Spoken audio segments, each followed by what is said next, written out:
Hello, everybody. I'm your host, and this is our channel. And today we are going to be doing the opening monologue from the latest episode of our series, where we take a deep dive into the lives of the most influential supermodels of all time. So grab a snack, get comfortable, and join us as we explore the fabulous life of the golden face of the 90s, Claudia Schiffer. We're going to start off with a quick opening montage just to remind everyone who she is and why she's so important to the history of modeling. Let's begin with some of her most famous runway walks, including Chanel, Versace, Vivienne Westwood, Valentino, Miu Miu, Dolce & Gabbana, Escada, Moschino, Ralph Lauren, and so many more. Now let's move on to some of her biggest advertising campaigns, including Guess, Revlon, Dior, Dolce & Gabbana, Donna Karan, Lala Nui, Versace, Balmain, Yves Saint Laurent, Chanel, H&M, and many, many more. As you can see, she has literally done it all. There's no doubt that she is one of the most well-known and most successful models of all time. But now, we're going to break down exactly what made her so popular and how she became the ultimate supermodel. So let's get started. The first part of this video will cover her humble beginnings in Germany, up until the moment that her life changed forever when she was discovered in a nightclub in 1987. The second part will focus on her rise to fame in Paris during the late 80s and early 90s and her iconic status as Karl Lagerfeld's new Brigitte Bardot.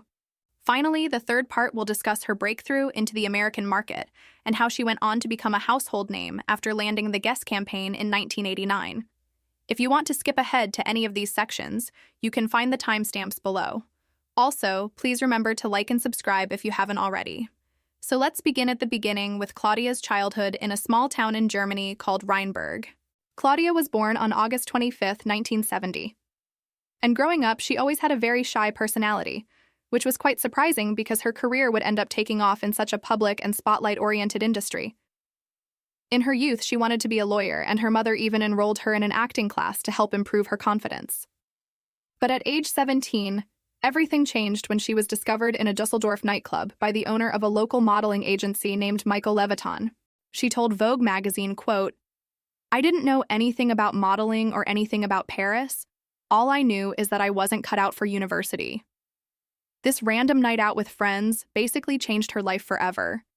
Michael immediately saw her potential and invited her to do a photo shoot, which was actually a test to see if she could take direction and learn how to pose. He later said, quote, "When I saw her, I thought, wow, she's got something. She's very commercial and a bit unusual." It seems like he knew right away that she was going to go big, but she herself still had no idea. In fact, she told the New York Times, quote, "I didn't really think I was pretty. I was not interested in modeling. All I wanted to do was go back to my friends and tell them that I hadn't been discovered. That would have been the really embarrassing thing."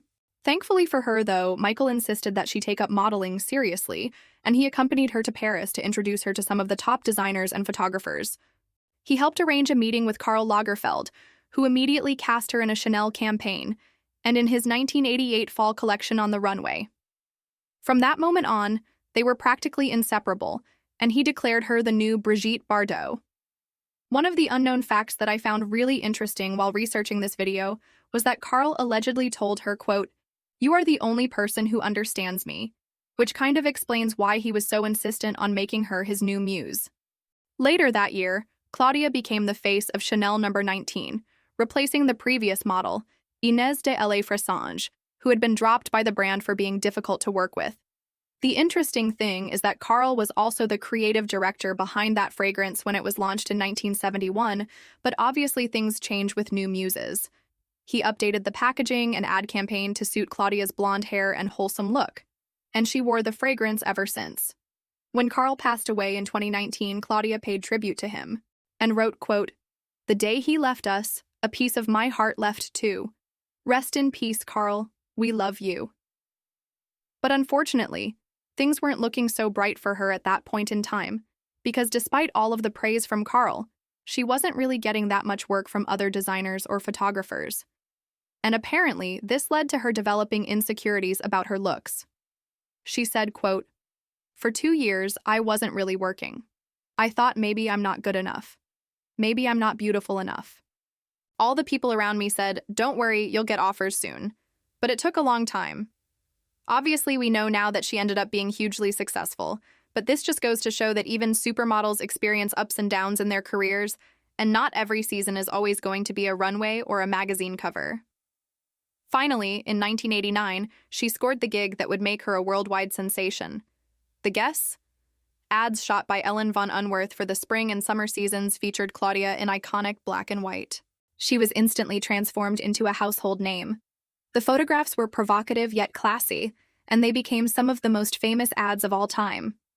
Her beauty was compared to that of Marilyn Monroe, and she was dubbed the new Bardot, even though she seemed uninterested in living up to those expectations. Some people thought that she was too Bardot-like, but that didn't matter because the critics couldn't deny that the ads were extremely effective. And thanks to this campaign, Claudia became one of the highest-paid models in the world. Now let's fast forward a few months later and talk about the real reason that she became a global phenomenon. This is where I've introduced the term supermodel into the title of the video, because in 1990, she finally solidified her place among the select group of women who will forever be known as the original supermodels.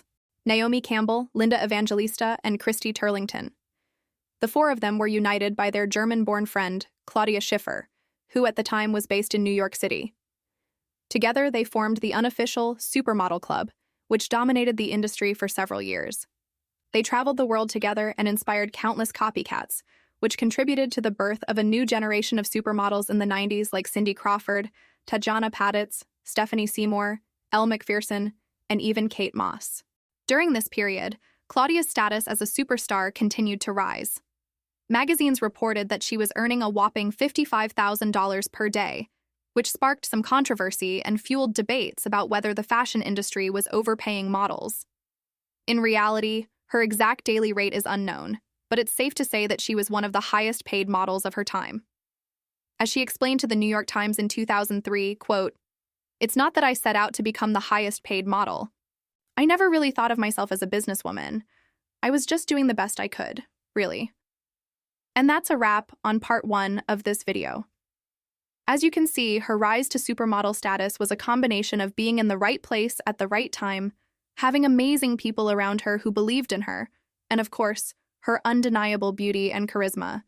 But there's so much more to her story that we haven't covered yet. So make sure to stay tuned for part 2, where we'll delve deeper into the controversies surrounding her modeling career, including her relationship with Karl Lagerfeld, her thoughts on the plastic surgery rumors, and what she's been up to since retiring from the runway. See you then.